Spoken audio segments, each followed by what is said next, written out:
আল্লাহ পাক রব্বুল আলামিন সঙ্গে সঙ্গে হযরত মূসা আলাইহিস সালামকে বলতে লাগবেন, হে মূসা, তোমরা তো মনে করেছো যে ওই ব্যক্তি অনেক খারাপ ব্যক্তি, ওই ব্যক্তি অনেক গুনাহ করেছে, অনেক অন্যায় করেছে দুনিয়ার জমিনে থাকাকালীন সময়ে। তোমরা জাহিরি ভাবে তোমরা এটা দেখেছো, কিন্তু আল্লাহ পাক রব্বুল আলামিন উনি এমন একটা কাজ করেছে যে উনি আমি আল্লাহকে সন্তুষ্ট করেছে।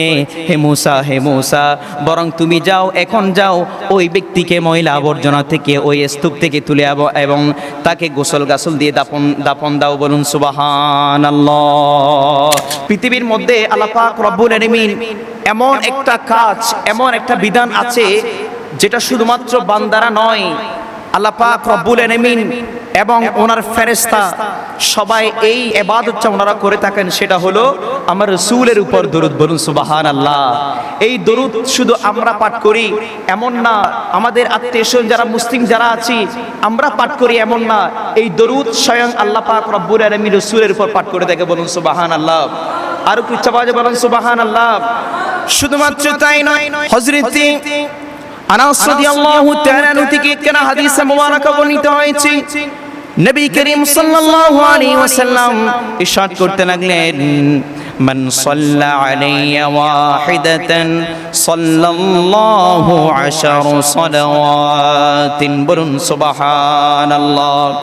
মান সাল্লা আলাইয়া ওয়াহিদাতান, নবী করিম সাল্লাল্লাহু আলাইহি ওয়াসাল্লাম নূরানি জবানে ইরশাদ করতে লাগলেন, যে ব্যক্তি আমার উপর একবার দরুদ পাঠ করবে সাল্লাল্লাহু আলাইহি আশারু সালাওয়াতিন। বলুন সুবহানাল্লাহ। আমি আল্লাহ তার উপর 10টি রহমত নাজিল করি। কয়টি রহমত? যে ব্যক্তি রাসূলের উপর একবার দরুদ পাঠ করবে তার জন্য আল্লাহ তাআলা কয়টি রহমত নাজিল করেন? 10টি রহমত তার উপর নাজিল করেন। এবং শুধুমাত্র তাই নয়, হাদিসে পাকের মধ্যে আরো এসেছে তার জন্য আল্লাহ পাক রব্বুল আলামিন 10টি গুনাহ, তার 10টি গুনাহ ক্ষমা করে দেন। বলুন সুবহানাল্লাহ।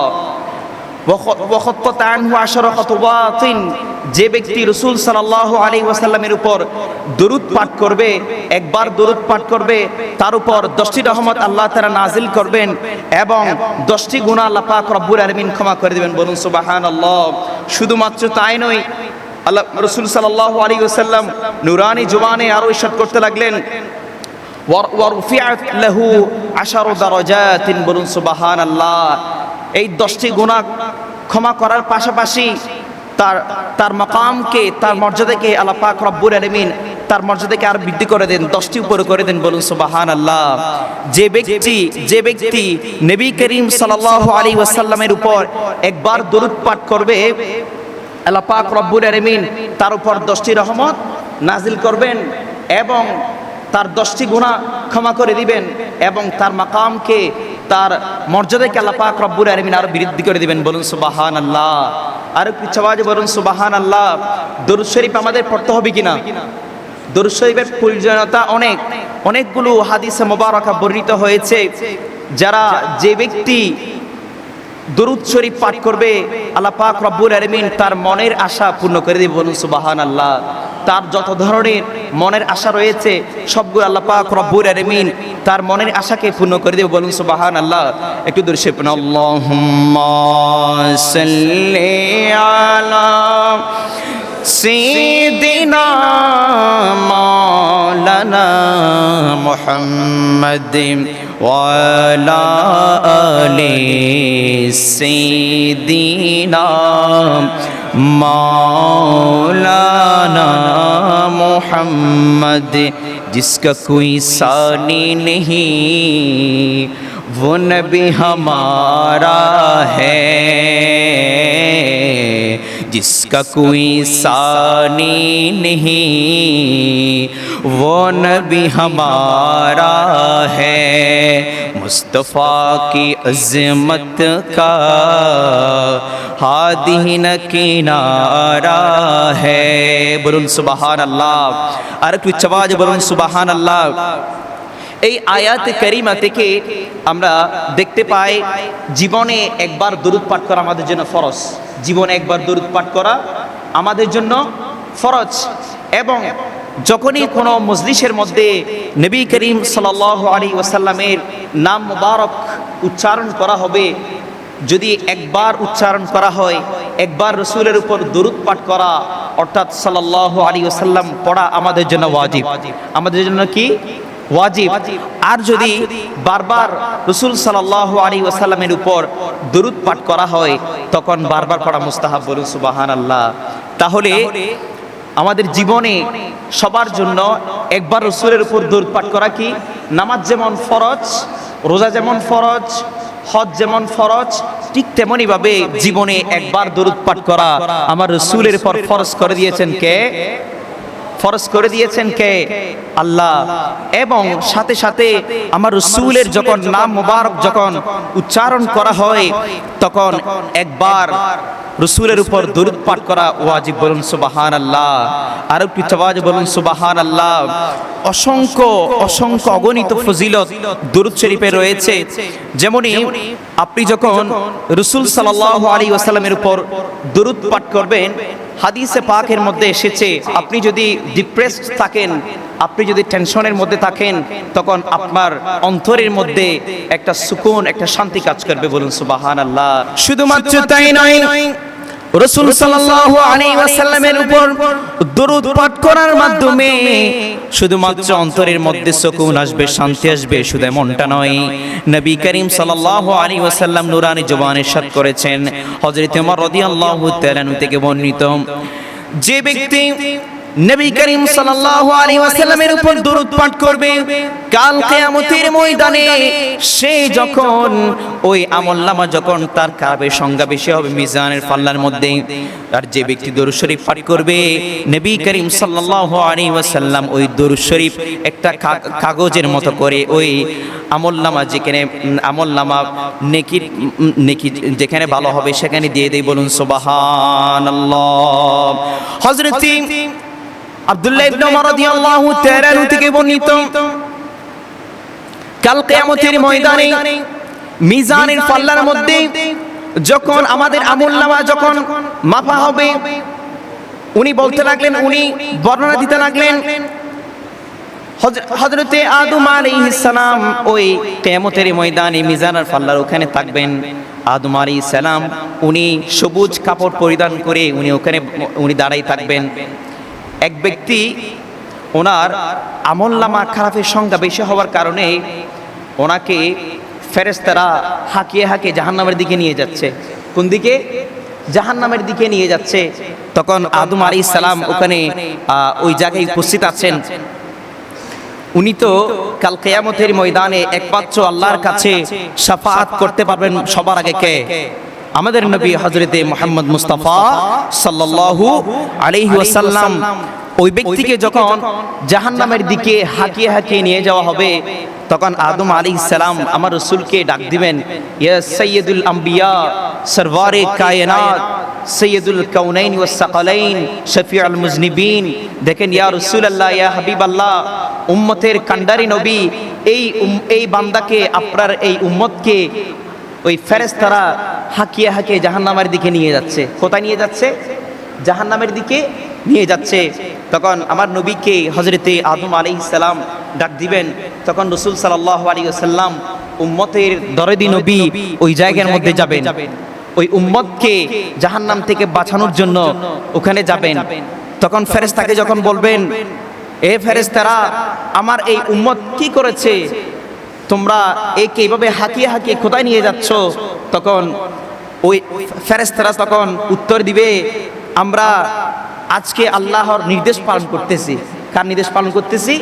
আল্লাহর নির্দেশ পালন করতেছি, যে আজকে আমাদেরকে হুকুম দেওয়া হয়েছে তাদেরকে জাহান্নামের দিকে, তাকে জাহান্নামের দিকে নিয়ে যাওয়ার জন্য। আল্লাহ পাক রব্বুল আলামিন এই কাজগুলো অবজার্ভ করবেন, এই কাণ্ডগুলো আল্লাহ পাক রব্বুল আলামিন অবজার্ভ করতে লাগলেন। এবং ওই ঘটনাটা যখন আল্লাহ পাক রব্বুল আলামিন দেখলেন, নবী করিম সাল্লাল্লাহু আলাইহি ওয়াসাল্লাম আল্লাহ পাক রব্বুল আলামিনকে বলতে লাগলেন, এ আল্লাহ, আপনি তো আমার সাথে ওয়াদাবদ্ধ হয়েছেন, আপনি আমার সাথে ওয়াদা করেছেন যে আপনি আমাকে কোনোদিন মন ছোট করবেন না, যে আমার উম্মতকে কাল কিয়ামতের ময়দানে যে জাহান্নাম থেকে জান্নাতের মধ্যে নিয়ে যাওয়ার জন্য আমাকে সেই ক্ষমতা আপনি দিবেন।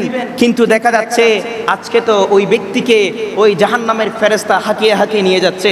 আল্লাহ পাক রব্বুল আলামিন সঙ্গে সঙ্গে ওই ফেরেশতাকে বলবেন, আতিউ মুহাম্মাদান, ও ফেরেশতারা তোমরা হাঁকিয়ে হাঁকিয়ে তাকে কোথায় নিয়ে যাচ্ছ? তোমরা বরং রাসূল সাল্লাল্লাহু আলাইহি ওয়াসাল্লামকে অনুসরণ করো। বলুন সুবহানাল্লাহ। আর একটু আওয়াজে বলুন সুবহানাল্লাহ। এই জন্য তো শায়ের বলে, খলকুসিম আউলিয়া আউলিয়া সে রসুল আর রসূলো সে আলা हमारा नबी सबसे आला हमारा नबी सबसे बाला आला हमारा नबी। এরপরে আল্লাহ পাক রব্বুল আলামিন ওই ফেরেশতাকে ডেকে বলবেন, আতিউ মুহাম্মদ সাল্লাল্লাহু আলাইহি ওয়াসাল্লাম, এই ফেরেশতারা তোমরা ওই ব্যক্তিকে কোথায় নিয়ে যাচ্ছ এবং আরো বলছো কি যে আমরা আল্লাহর আদেশ পালন করছি? না না, তোমরা বরং রাসূল সাল্লাল্লাহু আলাইহি ওয়াসাল্লামকে অনুসরণ করো। তখন নবী করিম সাল্লাল্লাহু আলাইহি ওয়াসাল্লাম ওই বান্দাকে আবার ওই মিজানের পাল্লায় নিয়ে যাবে। কোথায় নিয়ে যাবে? মিজানের পাল্লার মধ্যে আবার নিয়ে যাবে, যেখানে তার নেকির পরিমাণ যেখানে কম হয়েছে সেখানে তাকে নিয়ে গিয়ে রাসূল সাল্লাল্লাহু আলাইহি ওয়াসাল্লাম একখানা কাগজের টুকরার মতো, সাদা একটা কাগজের মতো উনি ওই নেকির পাল্লার মধ্যে দিয়ে দিবেন। বলুন সুবহানাল্লাহ। আর একটু চাপাতে বলুন সুবহানাল্লাহ। তখন ওই ব্যক্তি চিন্তা করবেন যে রাসূল সাল্লাল্লাহু আলাইহি ওয়াসাল্লাম আমাকে জাহান্নামে নিয়ে যাচ্ছে, ওখান থেকে আবার মিজানের পাল্লায় এনেছে এবং দেখা যাচ্ছে সাদা একটা টুকরার মতো যে নেকির পাল্লার মধ্যে দিয়ে দিয়েছে। ওই ব্যক্তি তখন চিন্তা করতে লাগবেন, তা উনি আবার ওনার নেকির পাল্লা যখন ভারী হবে, তাকে যখন আবার জান্নাতের মধ্যে যেতে বলবে, তখন উনি রাসূল সাল্লাল্লাহু আলাইহি ওয়াসাল্লামকে উনি তো চিনতে পারেন নাই প্রথমে, তখন উনি বলবেন, আপনি কে? আপনাকে তো আমি চিনতে পারি নাই। তখন রাসূল সাল্লাল্লাহু আলাইহি ওয়াসাল্লাম তাকে উত্তর দিবেন, আমি হলাম শফিউল মুজনিবিন, সাইয়্যিদুল সরওয়ারে কায়নাত, সাইয়্যিদুল কাউনাইন ওয়াস সাকালাইন। যে নবী তোমাদের জন্য, যে নবী যখন আজরাইল আলাইহিস সালাম যখন এসেছিলেন আমার জান মুবারক নিয়ে যাওয়ার জন্য, আমি আমার হুসাইন বলে, আমার আয়েশা বলে, আমার ফাতেমা বলে আমি কান্নাকাটি করি নাই। ওই সময় যে উম্মত বলে খেলেছিলাম, আল্লাহ পাক রব্বুল আলামিন যে আমার উপর ওয়াদাবদ্ধ হয়েছিলেন যে আমার প্রত্যেক উম্মতকে জান্নাতের মধ্যে নিয়ে যেতে হবে, আল্লাহ পাক রব্বুল আলামিন সেই ওয়াদা তখন ওই দিন পালন করবেন। বলুন সুবহানাল্লাহ। ওই ব্যক্তি তখন জিজ্ঞেস করবেন রাসূল সাল্লাল্লাহু আলাইহি ওয়াসাল্লাম থেকে, ইয়া রাসূলুল্লাহ, ইয়া হাবিবাল্লাহ, আপনি যে ছোট কাগজের মধ্যে একটা দিয়েছিলেন সেটা কি? তখন রাসূল সাল্লাল্লাহু আলাইহি ওয়াসাল্লাম বলবেন যে তুমি যে দরুদ শরীফ পাঠ করেছিলে, এটা হলো সেই দরুদ শরীফের ফজিলত। বলুন সুবহানাল্লাহ। এটা হলো সেই দরুদ শরীফ। বলুন সুবহানাল্লাহ। একটু দরুদ শরীফ বলুন। আল্লাহুম্মা সাল্লি আলা সাইয়্যিদিনা মাওলানা মুহাম্মাদ ওয়া আলা আলি সাইয়্যিদিনা মাওলানা মুহাম্মদ জর লাগিয়া কান্দরে মন সে তো সোনার মদিনা নূর নবীকে না দেখায়া কবরেতে নিও না। আল্লাহুম্মা সাল্লি আলা সাইয়্যিদিনা محمد وعلى آل سيدنا مولانا محمد। আরেকটা ছোট্ট একটা হাদিস মুবারাকা আমি আপনাদেরকে শোনায় এরপর শেষ করে দিব। রাসূল সাল্লাল্লাহু আলাইহি ওয়াসাল্লাম ইরশাদ করতে লাগলেন, মান আসারাত আলাইহি হাজাতুন ফালইকসির মিনাস সালাত ফাইন্নাহা তুকশিফুল হামুমা ওয়াল ফামুমা ওয়াল কারবা ওয়া তুকসিরুল আরযাক ওয়া তুকদিল হাওয়াইজ। বলুন সুবহানাল্লাহ। আর একটু আওয়াজে বলুন সুবহানাল্লাহ। যে ব্যক্তি যার উদ্দেশ্য পূর্ণ হচ্ছে না, অনেক চেষ্টা সে করে যাচ্ছে, সে তার উদ্দেশ্য পূর্ণ হচ্ছে না, হাদিসে পাকের মধ্যে এসেছে সেই যদি বেশি বেশি দরুদ পাঠ করে তার উদ্দেশ্য আল্লাহ পাক রব্বুল আলামিন পূর্ণ করে দিবেন। বলুন সুবহানাল্লাহ। শুধুমাত্র তাই নয়, তাকে যদি অনেক দুঃখ দুর্দশার মধ্যে যদি সেই যদি বেশি বেশি দরুদ শরীফ পাঠ করে, আল্লাহ পাক রব্বুল আলামিন তার দুঃখকে তার দুর্দশাকে আল্লাহ পাক রব্বুল আলামিন কমিয়ে দিবেন। তার অন্তরের মধ্যে সুকুন শান্তি আল্লাহ পাক রব্বুল আলামিন তার কলবের মধ্যে দিয়ে দিবেন। বলুন সুবহানাল্লাহ। আর একটু আওয়াজে বলুন সুবহানাল্লাহ। আমরা যদি তাহলে আজকের এই আলোচনা থেকে আমরা জানতে পারি যে রাসূল সাল্লাল্লাহু আলাইহি ওয়াসাল্লামের উপর দরুদ পাঠ করার জন্য আল্লাহ পাক রব্বুল আলামিন স্বয়ং আমাদেরকে নির্দেশ করেছেন এবং অসংখ্য হাদিসে মুবারাকা এসেছে যে রাসূল সাল্লাল্লাহু আলাইহি ওয়াসাল্লামের উপর দরুদ পাঠ করলে শুধুমাত্র আমাদের অন্তরে সুকুন শান্তি আসবে তাই নয়, বরং কাল কিয়ামতের ময়দানে আমাদেরকে যখন জাহান্নামের দিকে যখন নিয়ে যাবে ফেরেশতারা, তখন এই দরুদ শরীফের উসিলায় আমাদের কপালের মধ্যে জান্নাত নসিব হবে। বলুন সুবহানাল্লাহ। আর একটু আওয়াজে বলুন সুবহানাল্লাহ। আরেকটা কথা বলি, হযরতে মূসা আলাইহিস সালামের যুগে একজন ফাজিল ব্যক্তি ছিল, যে ব্যক্তি ইন্তেকাল করার পর তাকে সমাজের মধ্যে তাকে গোসল দেয় নাই, তাকে কফানও করে নাই, তাকে আবর্জনার স্তূপের মধ্যে তাকে ফেলে দিয়েছে, তাকে ময়লা আবর্জনার স্তূপের মধ্যে তাকে ফেলে দিয়েছে। সবাই তাকে ঘৃণা করে। তখন মূসা আলাইহিস সালামকে আল্লাহ পাক রব্বুল আলামিন সঙ্গে সঙ্গে আদেশ করলেন, হে মূসা, ওই ব্যক্তি কি করেছে, এমন কি অন্যায় করেছে যে তাকে সবাই এভাবে তাকে গোসল দেয় নাই? অথচ মুসলমান আমরা যখন মুসলিম ইন্তেকাল করি আমাদেরকে কত সুন্দর করে দুলহার মতো আমাদেরকে কুসুম পানি দিয়ে আমাদেরকে গোসল করানো হয় এবং কাপড় টাপন দেওয়া হয়, আমাদেরকে আতর দেওয়া হয়, কত সুন্দর করে আমাদেরকে সম্মান করা হয়। কিন্তু অথচ এই ব্যক্তিকে কেন এই ময়লা আবর্জনার স্তূপের মধ্যে ফেলে দিয়েছে?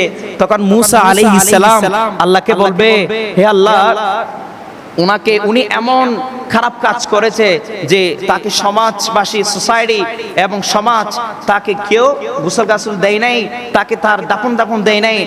তখন আল্লাহ পাক রব্বুল আলামিন সঙ্গে সঙ্গে হযরত মূসা আলাইহিস সালামকে বলতে লাগবেন, হে মূসা, তোমরা তো মনে করেছো যে ওই ব্যক্তি অনেক খারাপ ব্যক্তি, ওই ব্যক্তি অনেক গুনাহ করেছে, অনেক অন্যায় করেছে দুনিয়ার জমিনে থাকাকালীন সময়ে।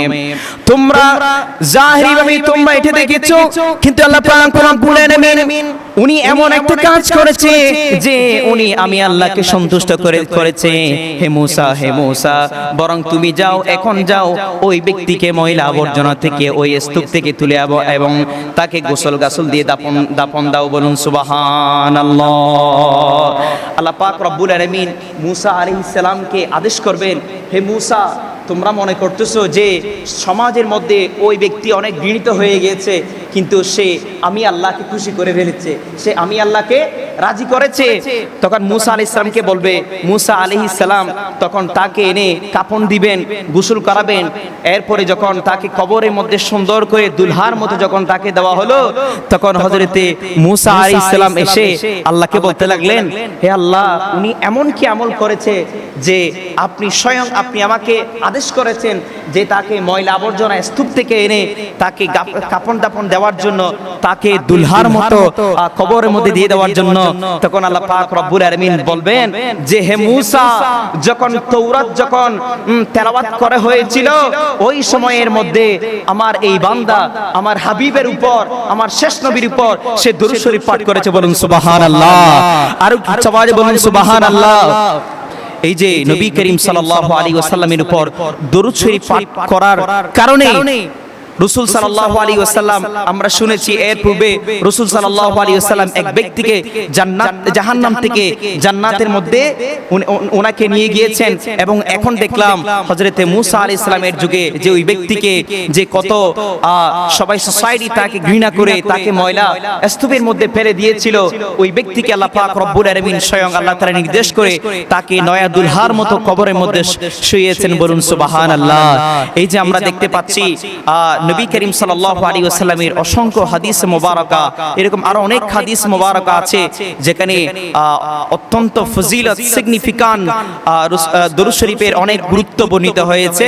শুধুমাত্র তাই নয়, আমরা কালামে পাকের প্রথম আয়াতে দেখেছি আল্লাহ তাআলা স্বয়ং আমাদের উপর আদেশ করেছেন, নির্দেশ দিয়েছেন রাসূল সাল্লাল্লাহু আলাইহি ওয়াসাল্লামের উপর বেশি বেশি দরুদ পাঠ করার জন্য।